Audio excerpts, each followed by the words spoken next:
Today we're going to learn how to knit herringbone stitch. Herringbone is a very thick, dense fabric. Each stitch is actually worked twice. As you can see here though, it looks like a little herringbone, like fish bones. The back has like ridges on it, which is also very nice. It has almost no stretch though. So if you're looking for something stretchy, then herringbone is not your stitch. For this sample, I actually recommend moving up a couple needle sizes. I usually knit this yarn on size 9 needles. I knitted this on 10.5s. And for the sample, you would cast on 40 stitches. It works for any number of stitches, so you don't have to worry about odd or even or multiples or anything like that. Any number of stitches works. So that is what herringbone looks like. And like I said, I went up a large needle size, so I'm using size 10.5 needles.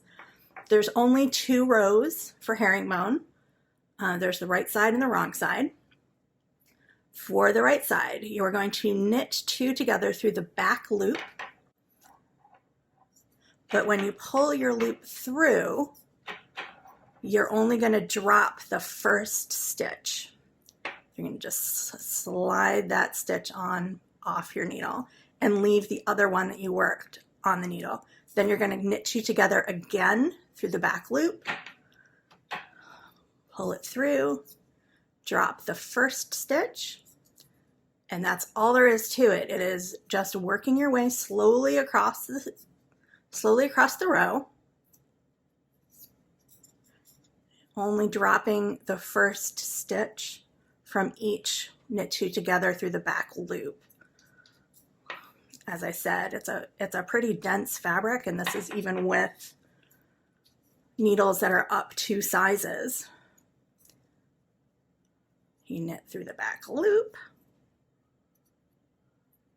pull it back through, oops. So you're going to want to knit very loosely.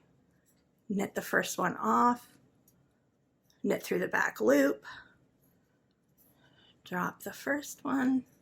I've only cast on 12 stitches for this little sample because it is kind of a slow stitch to work. It looks great, but it's kind of slow. So keep going across, knit through the back loop, and drop it.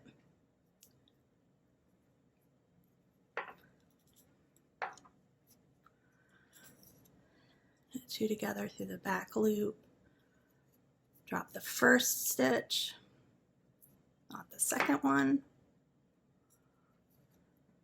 Knit 2 together through the back loop, drop the first stitch, and this is for our last stitch. Knit 2 together through the back loop, drop the first one, and then this last stitch you're just going to slip it.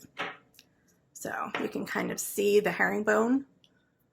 And then so turn your work. And then the back, you're going to purl 2 together, but only drop the first stitch and keep the second one on. And so you're going to do that across. Purl through the back loop, slip just the first stitch off your needle, like that. Purl through the back loop, or I'm sorry, purl through the front loop. Purl again through the front, only drop the first stitch. Oops.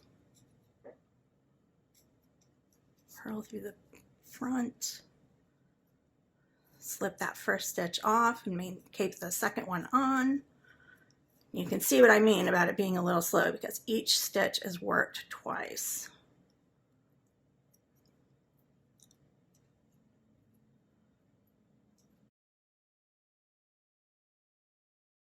So for the sample I did, I cast on 40 stitches on size 10.5 needles to get to 6-inch sample. And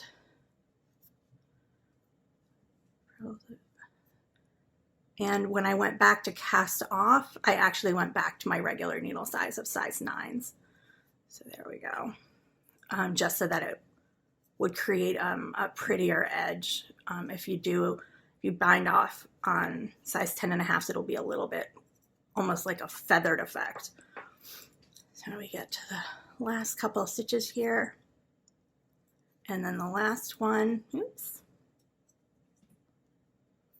you're going to purl through the back loop, front loop, sorry, and then slip that last stitch.